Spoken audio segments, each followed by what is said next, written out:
जय हिंद मेरे प्यारे छात्रों। मेरे इस YouTube चैनल रिजल्ट गुरु केडी सर पर आपका स्वागत है। मैं केडी सर आपके सामने लेकर आया हूं 12th बायोलॉजी का ऑब्जेक्टिव क्वेश्चन 50 महत्वपूर्ण प्रश्नों का आंसर के साथ हम लेकर आए हैं। आप लोग मेरे इस चैनल को ज़्यादा से ज़्यादा सब्सक्राइब करें, लाइक करें, शेयर करें। काफ़ी दिन से मेरा क्लास बंद था, इसके लिए हमें खेद है।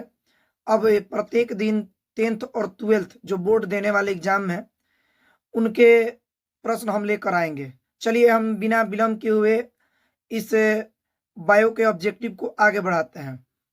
देखिए पहला प्रश्न है कि मनुष्य में मानव मानव युग्मकों में गुणसूत्रों की कितनी संख्या होती है। आगे आपका सवाल पूछ रहा है कि युग्मक पूछ रहा है यहाँ पर पेयर, तो आपका बी आंसर सही है। 23 होते हैं। कह रहा है कि अंडपरजक है, तो देखिए मुर्गी भी है, सांप भी है, मगरमच्छ भी है, अर्थात इसका आंसर डी सही है सभी। तीसरा प्रश्न देखिए, कह रहा है कि निम्न में से कौन उभयलिंगी पादप है। निम्न में से कौन उभयलिंगी पादप है, तो इसका आंसर ए पपीता। चौथा कह रहा है कि चौथा देखिए आपका प्रश्न कह रहा है कि H2 प्रदूषण का सूचांक है, तो इसका आंसर बी सही है लाइकेन। आप पांचवा प्रश्न देखिए कि निम्न में से कौन द्विगुणित संरचना है। निम्न में से द्विगुणित, तो इसका ये 5 नंबर जो सवाल है इसका आंसर सी है। छठा प्रश्न देखिए, कार्मिक विकास में योगदान है। छठा प्रश्न कह रहा है कार्मिक विकास में योगदान है, तो पर परागण होगा, बी आंसर सही है। सातवां प्रश्न देखिए आप, मानव युग्मकों में गुणसूत्रों की कितनी संख्या होती है। मानव युग्मक, इसमें भी युग्मक पूछा है, तो इसका ये नहीं कि 46 नहीं, पेयर 23, यानी इसका 7 का बी आंसर सही है। 8 कह रहा है कि अंडपरजक है, वही सवाल था ये, तो इसका भी डी सही होगा। 9 नंबर कह रहा है कि प्राकृतिक अनिषेक जनन पाया जाता है, तो इसमें प्राकृतिक रूप से मधुमक्खी है जिसमें बिना निषेचन का कहे तो रिप्रोडक्शन हो जाता है। बिना निषेचन फल का निर्माण कहलाता है, तो अभी आपको बताएं अनिषेक जनन होगा, इसका आंसर बी आंसर, इसका भी 10 का सही है। प्रश्न 11 कह रहा है, ध्यान से देखिएगा, कि एक स्वस्थ महिला के पूरे जीवन काल में उत्पन्न कुल अंडों की संख्या होती है, तो ए इसका सही है इसका आंसर बी सही है 400 होगा। वहां पर ए में 4000 दिया है, बी में 400, तो इसका 400 आंसर सही है। आगे प्रश्न कह रहा है कि ऋतुस्राव चक्र किसमें होता है। ऋतुस्राव, तो देखिए ये मेंस्ट्रुअल साइकिल जो है मनुष्य में है, बंदर में भी होता है, चिंपैंजी में होता है, अर्थात इसका आंसर डी सही है। इसका आंसर आपका ये डी सही है। आगे हम बढ़े, 13 नंबर प्रश्न। 13 नंबर प्रश्न आपका कह रहा है कि प्याज में 13 नंबर कह रहा है कि प्याज में प्रवर्धक होता है, तो 13 का जो आंसर होगा बी सही है परकंद। 14 कह रहा है कि समयुग्मक पाए जाते हैं, समयुग्मक पाए जाते हैं। 14 नंबर प्रश्न कह रहा है कि समयुग्मक, तो इसका भी आंसर बी सही है। 15 नंबर कह रहा है कि पार्थेनोजेनिस शब्द किसके द्वारा निर्माण किया गया है, तो इसका आंसर बी सही है, ओवन होगा। उसके बाद आपका ये 16 नंबर प्रश्न है कि प्रामेशियम में किस प्रकार का द्विविखंडन होता है। प्रामेशियम में किस प्रकार का द्विविखंडन होता है, तो इसका भी बी सही है। हम तेजी के साथ आगे बढ़ रहे हैं। 17 नंबर देखिए सवाल कह रहा है कि सियोन शब्द का संबंध है। सियोन शब्द का संबंध है। 17 नंबर सवाल कह रहा है सियोन, तो इसका आंसर बी सही है, ग्राफ्टिंग से संबंधित है ये। ब्राईफिलम में वर्धी प्रजनन होता है, ये दरअसल पत्थरचूर कहा जाता है देहात में, या पत्थर चट्टा कहीं कहीं लोग कह देते हैं। इसका आंसर बी सही है, पतियों द्वारा होता है। आप लोग सब्सक्राइब करें, कल हिंदी का 100 ऑब्जेक्टिव प्रश्न आपके सामने होंगे विथ आंसर के साथ। आगे देखिए, हवा के द्वारा परागित होने वाले फूलों को कहते हैं। हवा कह रहा है तो आप जानते हैं हवा के द्वारा परागित होने वाले फूल वायु परागित कहलाएंगे। आगे कह रहा है 20वां प्रश्न, एंटोमीफिलस पुष्पों में परागण का माध्यम होता है। यानी 20 नंबर प्रश्न आप देखें तो इसका आंसर बी सही है, कीटों के द्वारा होता है। 21 नंबर प्रश्न देखिए, द्विगुणित है पूछ रहा है तो इसका आंसर डी सही है, युग्मनज। किस फल का बीज चोल खाया जाता है? 22 में प्रश्न कर रहा है किस फल का बीज चोल खाया जाता है, तो इसका आंसर बी सही है, लीची। 23 कह रहा है कि एंडोटोपस बीजांड होता है।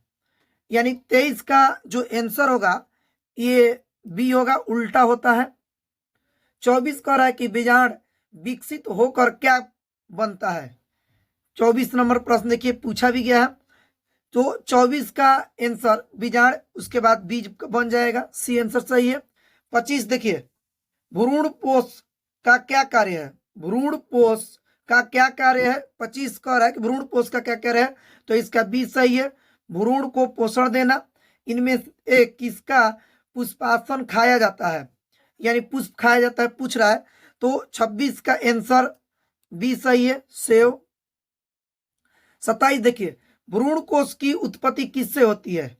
भ्रूण कोश की उत्पत्ति किससे होती है? 27, तो इसका आंसर डी सही है, गुरु बीजाणु से। सेमल में किसके द्वारा परागण होता है? सेमल में चमगादड़ के द्वारा होता है। सेमल, कदम, ये जितने भी पौधे होते हैं पेड़, उनमें सेमल आता है चमगादड़ के द्वारा, पक्षी के द्वारा होता है। कह रहा है कि द्विबीजपात्री पौधों के सामान्यतः भ्रूण कोश में केंद्रकों की क्या व्यवस्था होता है? ये पूछ रहा है व्यवस्था, उसमें पूछा है, कई बार पूछा जा चुका है। 29 नंबर प्रश्न है तो इसका बी सही है, 3 2 3। 30 नंबर कह रहा है कि एक पादप स्पीसीज में उसकी सहायक कोशिकाओं में 8 गुणसूत्र होते हैं, बताइए उसकी एलुरोन परत की कोशिका में गुणसूत्रों की संख्या क्या होगी? 30 नंबर जो सवाल है इसका आंसर बी सही है। 31, कोरेला निम्न में से क्या है? ये पूछा है, कोरेला निम्न में से क्या है? 31 नंबर, तो इसका आंसर ए सही है, सवाल है ये। 32, जब जयांग में स्त्रीकेसर एक दूसरे से जुड़े रहते हैं तो कहलाता है। जयांग पूछा है, जयांग में पूछा है 32 नंबर प्रश्न का आंसर बी सही है, युक्तांडपी। 33 नंबर सवाल कर रहा है कि टेप्लेटल कोशिका दर्शाती है, यानी ये विभाजन से जुड़ा हुआ सवाल है। यानी 33 नंबर जो सवाल है इसका डी सही है। 34 नंबर प्रश्न कर रहा है गुरु बीजाणु मातृ कोशिका से क्या बनता है?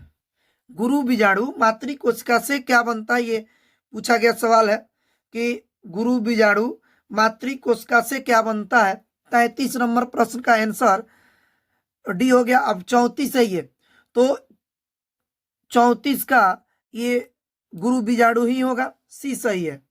35 कह रहा है कि मासिक चक्र के आरंभ से स्रावित होने वाले हार्मोन का क्रम है। पूछ रहा है कि मासिक चक्र जब मेंस्ट्रुअल साइकिल फीमेल में शुरुआत होती है तो पहले कौन कौन सा हार्मोन रिलीज होता है? 35 नंबर सवाल पूछा है तो इसका सी सही है, पहले FSH, फिर एस्ट्रोजन, उसके बाद प्रोजेस्टेरोन। आप भी जानते हैं इसे प्रेगनेंसी हार्मोन कहा जाता है, ठीक है। अब 36 नंबर सवाल कह रहा है कार्पस ल्यूटियम के द्वारा स्रावित होने वाला हार्मोन है। कार्पस ल्यूटियम के द्वारा स्रावित होने वाला हार्मोन पूछा है 36 नंबर, तो इसका सी सही है, ये हार्मोन स्रावित होता है, ठीक है। 37 नंबर, नर हार्मोन की उत्पत्ति कहाँ से होती है? नर, यहाँ पर मेल आ गया है तो मेल का जो हार्मोन स्रावित होता है तो आप जानते हैं वृषण है। मानव वीर्य का पीएच मान, ये जो स्पर्म का पीएच मान पूछा है। 38 नंबर जो प्रश्न है उसका पीएच मान पूछा है, तो देखिए स्पर्म का पीएच मान 7.3 से 7.5 के बीच होता है। 39 नंबर कह रहा है कि भ्रूण कोश की सेंट्रल कोशिका है, भ्रूण कोश की सेंट्रल कोशिका, जो भ्रूण कोश होता है उसमें 39 पूछ रहा है कि उसकी सेंट्रल कोशिका क्या कहलाएगी, तो अद्वितीय केंद्रक होती है 39 नंबर का।